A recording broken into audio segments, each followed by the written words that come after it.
right, hey everybody. Today we're going to talk about the new empire as America sort of branches out and asserts its authority over the world.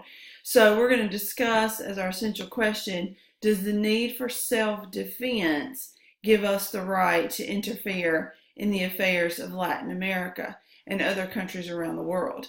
This is still a major issue today. Should the United States be interfering in other nations in the name of our self-defense? Okay.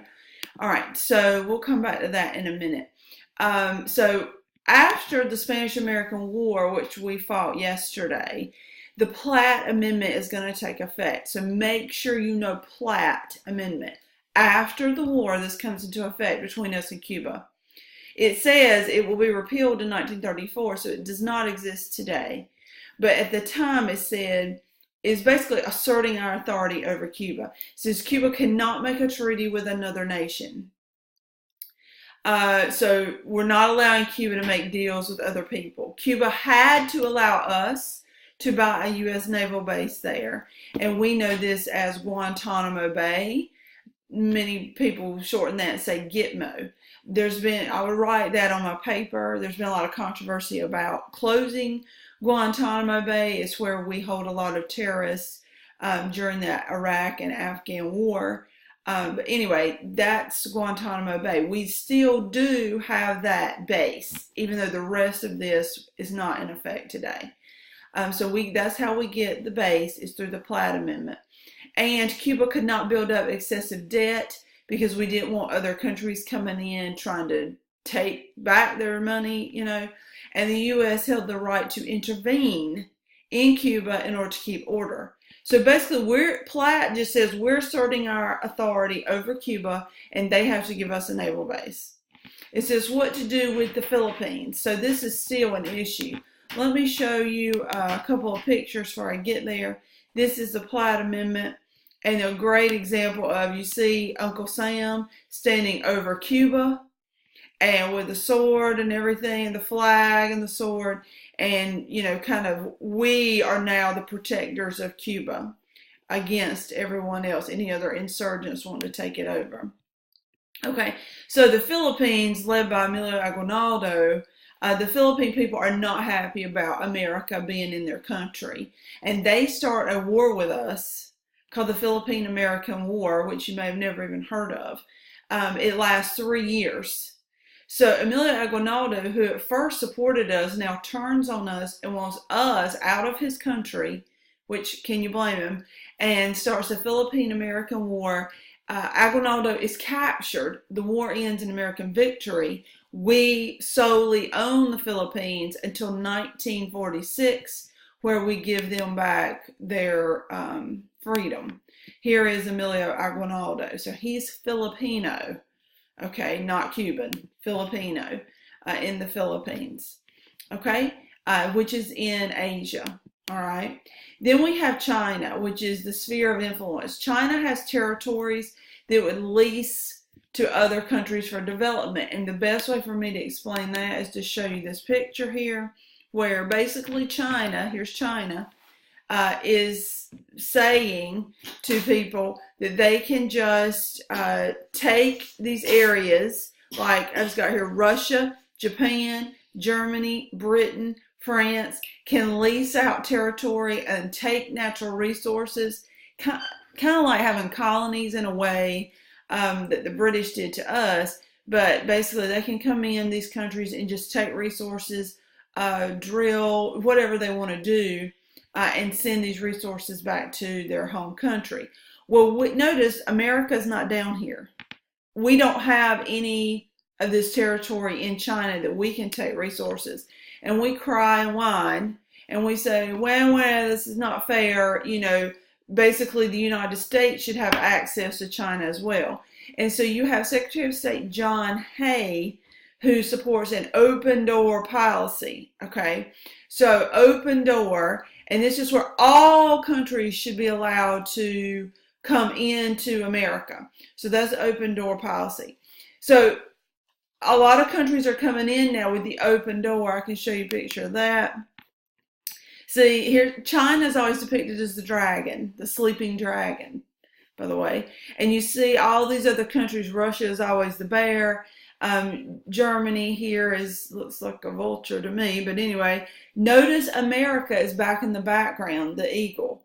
So we want a piece of China. We want to get in there and lease and take resources and land like everybody else is. And so the open door policy opens it up to all these different countries, mainly because we want in.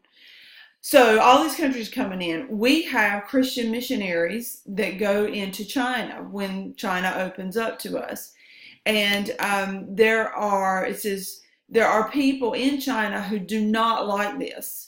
They don't like these people coming in, and they do not want missionaries in their country. And they want to kill these, quote, foreign devils. This group becomes known as the Boxers. So you have the Boxer Rebellion that happens, and you see that boxing gloves. So the Boxer Rebellion is where they come in and they kill, basically the Chinese kill 200 foreigners. Now, we did it with the boxing glove. They're actually, these group of people are called the Boxers. It has nothing to do with boxing. But they come in, and it says basically they killed 200 foreigners. Thank you, Kobe. And when Germany's ambassador to China is killed, 8 nations, including us, declare war on China.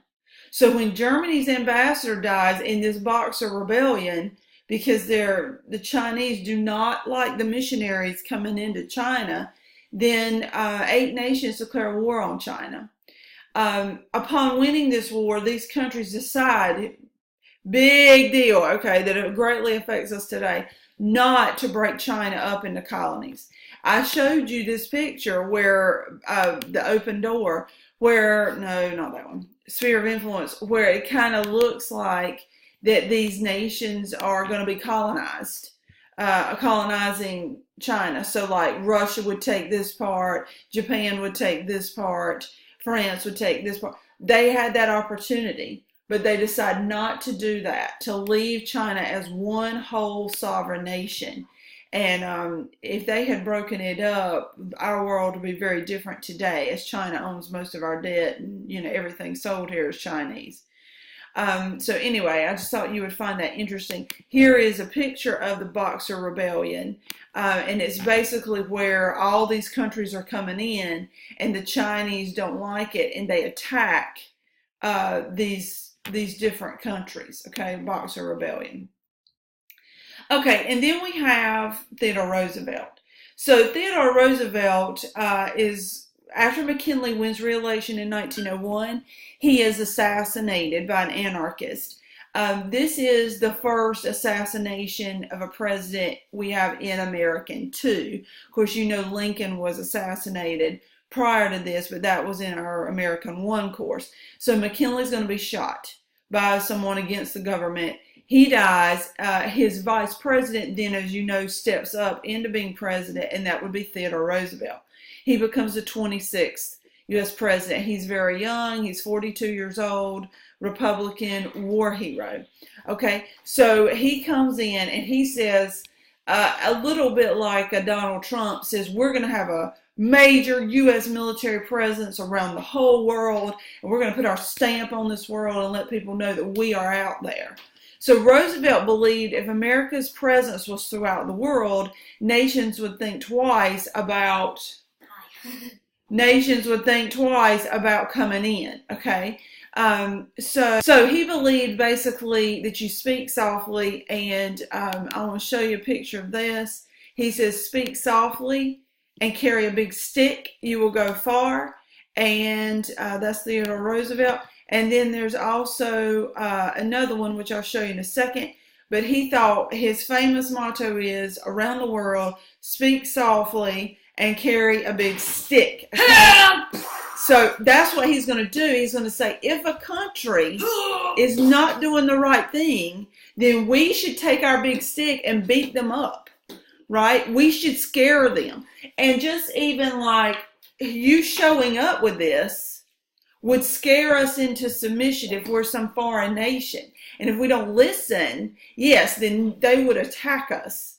I mean, America would attack us, okay? Thank you, Carter. Yeah. So his motto, speak softly and carry a big stick. Very important, because the whole idea here is that basically America is threatening as the bully to all these countries in the world. And if the countries in the world are not complying and doing what we want them to do, then we'll just take our big stick and beat them up, hurt them. So here is a picture which is very famous. It's actually a drawing of Roosevelt as a policeman, a constable, a policeman of the time, and he's swinging his big stick around, which is his diplomatic way of beating all these. Notice, mainly you have some Asian, Hispanic people, basically just beating them into submission. Notice here's the Capitol behind him, and he's crossing the border, see the border, and swinging his stick around, saying, all you countries will listen to us and do what we want you to do. Notice Europe is handing him things. So the idea was that we wanted Europe to be afraid of us, that we are now colonizing and taking over all these areas, and we are beating them into submission, and Europe is kind of behind us in that game. So we're kind of one-upping them, and they're a little scared. Okay, so that's that. Let me go to the next sheet, which is about it. Roosevelt decides another way to gain our access is through building a canal through the Isthmus of Panama for trade and control, basically to control Latin America. But it says, but Colombia controlled this land and would not sell it to us. I mean, can you blame them? So Roosevelt swinging his big stick around, and Colombia says, y'all don't scare us. We're not selling this land. You think Roosevelt gave up? I don't think so. So what he does is he secretly, which this is incredibly illegal, supports a revolt in Panama against Colombian rule. So we're giving weapons and money to the Panamanians to kill the Colombians so that we can have this canal. It was successful. So I have a picture of that. Here's where I'm talking about, okay? So right here is Panama, and where we will put the canal, if you notice, it's kind of in black. Here we are in the United States. So we're talking about beating all of this area into submission with our big stick, right? Including the Caribbean, but especially Panama. So what he does is he says, I'm not going to let Colombia tell us what to do because Colombia owned this area. We're going to help these people rise up against Colombia, and we will then build a Panama Canal. Notice the canal, just by having a canal, you can ship things from California. Remember, this is before you had an air flight. Ship things from California through the canal here up to New York City so much faster than if you come all the way around South America. South America, which is what they were having to do by boat. So this is going to save you so much time. We also had humongous pockets here, and when people come through, we're going to collect money. Like we're going to say, oh, you want to use our canal? Well, then you've got to pay up. So we were making a killing off of this canal, basically. The process of it being built, it was a absolute mess building it, mainly because of the conditions in Panama, which we kind of discussed about the conditions in Central and South America before, but it took 10 years to build it. Lots of men lost their life because of disease down there, especially malaria was a problem with the mosquitoes, but it shortened the distance 8,000 nautical miles. Roosevelt said, hey, I'm justified in what I did. It was the right thing to do. Here is a building of the canal. It shows you how far across that land they had to go through the entire Isthmus of Panama. Here is another picture, which I think is kind of incredible, of them building it. Remember, you don't have a lot of machinery then. This is it today. We still use it, boats going in and out through there. Then probably the most important thing on here is the Roosevelt Corollary. And basically this adds to the Monroe Doctrine. If you remember, the Monroe Doctrine said Europe will stay out of American affairs, whatever we want to do over here. This one, Roosevelt adds and says Latin America is our backyard. We can do whatever we want to in Latin America, so it's ours. and we can intervene there. This set up poor relations with Latin America for a long